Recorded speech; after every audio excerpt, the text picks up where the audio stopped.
Real estate consulting firm business की शुरुआत कैसे करें? How to start real estate business. Real estate एक उभरता हुआ बिजनेस बनता जा रहा है। आपको इस एरिया में ऐसे कई ऑप्शंस मिल सकते हैं जिससे आप जॉब या बिजनेस की शुरुआत कर सकते हैं।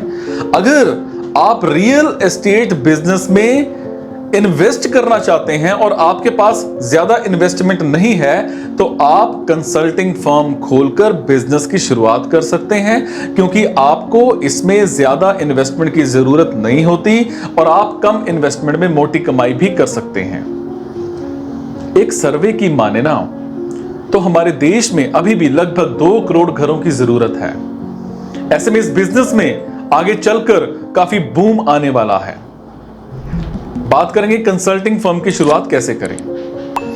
देखो, कंसल्टिंग फर्म की शुरुआत घर या दुकान से की जा सकती है, क्योंकि ये एक रियल एस्टेट का बिजनेस है, इसलिए इसका परमानेंट होना बड़ा जरूरी है। इस काम को आप अकेले नहीं कर सकते, इसीलिए आपको कम से कम 3 से 4 लोगों की टीम तैयार करनी होगी। आपके पास काम करने के लिए एक कंप्यूटर, एक मोबाइल और इंटरनेट कनेक्शन की जरूरत होगी। इस काम को शुरू करने में आपको लगभग 50,000 रुपए तक की इन्वेस्टमेंट लगानी पड़ सकती है।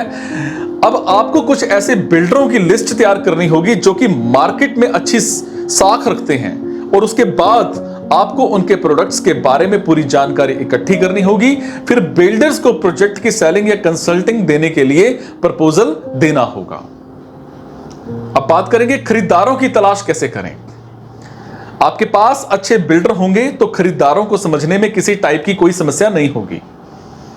आपके नेटवर्क का पूरा यूज करें कि किस पर्सन, रिश्तेदार या दोस्त को घर की तलाश है, और इसके लिए आप मार्केट में एडवर्टीजमेंट की हेल्प से खरीदारों से मिल सकते हैं। जिन लोगों को इसमें इंटरेस्ट होगा ना, आप उन्हें प्रोजेक्ट और कीमत की जानकारी दे सकते हैं। जैसा कि मैंने बताया है कि आप इस बिजनेस को एक टीम बनाकर भी कर सकते हैं, और टीम इसीलिए कि अगर आप बड़े लेवल पर बिजनेस को करना चाहते हैं तो ये टीम आपकी काफी हेल्प कर सकती है। और बड़े लेवल पर बिजनेस को ले जाने के लिए आप कंपनी के रूल्स के मुताबिक अपनी फर्म को प्राइवेट लिमिटेड या लिमिटेड लायबिलिटी पार्टनरशिप का रूप भी दे सकते हैं, और ऐसा करने से लोगों को आपकी फर्म पर ट्रस्ट बढ़ेगा। अब बात करेंगे कंसल्टिंग फर्म से कमाई कैसे की जाती है। कंसल्टिंग फर्म का काम घर खरीदारों को सही प्रोजेक्ट की तलाश करना होता है, और जब घर खरीदारों को आपकी सजेस्ट की गई प्रॉपर्टी पसंद आ जाती है ना, तो वो उसमें इन्वेस्ट करता है, और उसके बाद आपका काम उस घर खरीदार को डेवलपर के पास ले जाकर के उसकी पसंद की गई प्रॉपर्टी को बुकिंग कराना होता है। और ऐसा करने पर बिल्डर आपको कमीशन देता है,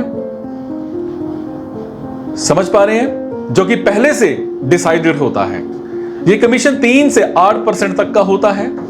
एवरेज मान करके चलें तो अगर आप किसी प्रॉपर्टी को 30 लाख में बिकवा देते हैं तो आपको 1.5 लाख रुपए मिलेंगे, और ऐसे ही 2 डील महीने में करा देते हैं तो आप 2 से 3 लाख रुपए हर महीने कमा सकते हैं। अब बात करेंगे इस बिजनेस में बरकरार रहने के लिए क्या जरूरी है। आपने आजकल पेपर या न्यूज के थ्रू ऐसे कई प्रॉपर्टी देखी होंगी जो कि पूरी तरह से फेक होती हैं, या जो कुछ भी एडवर्टीजमेंट में दिखाया गया होता है वैसा कुछ होता ही नहीं है। ऐसे काम उन छोटे काउंसलिंग फर्म या प्रॉपर्टी डीलरों का होता है जो बहुत जल्द पैसा कमाने के लिए लोगों को ठगने में लगे रहते हैं, और इन्हीं लोगों के कारण कभी कभी अच्छी डील भी हाथ से निकल जाती है, क्योंकि खरीदार पहले ही कंसल्टिंग फर्म को डाउटफुल नजरों से देखता है।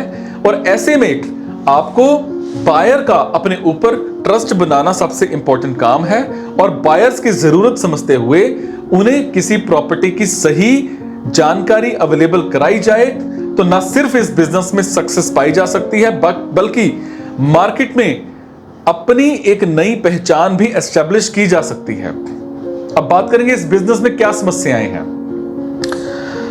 देखो, वैसे इस बिजनेस को शुरू करना बड़ा आसान है, लेकिन हर बिजनेस की तरह इस बिजनेस में कंपटीशन ज्यादा है। एक बायर से कई कंसल्टिंग फर्म कांटेक्ट करती हैं और इसके अलावा बिल्डरों से अच्छा बिहेवियर एस्टेब्लिश करना यानी कमीशन स्लैब लेना बड़ा जरूरी होता है, क्योंकि बिल्डर ज्यादातर बड़ी कंसल्टिंग फर्म को ही ज्यादा कमीशन देते हैं, क्योंकि वो ज्यादा प्रॉपर्टी की सेलिंग करवाते हैं एंड बड़ी कंसल्टिंग फर्म कमीशन का एक हिस्सा खरीदार को भी देते हैं।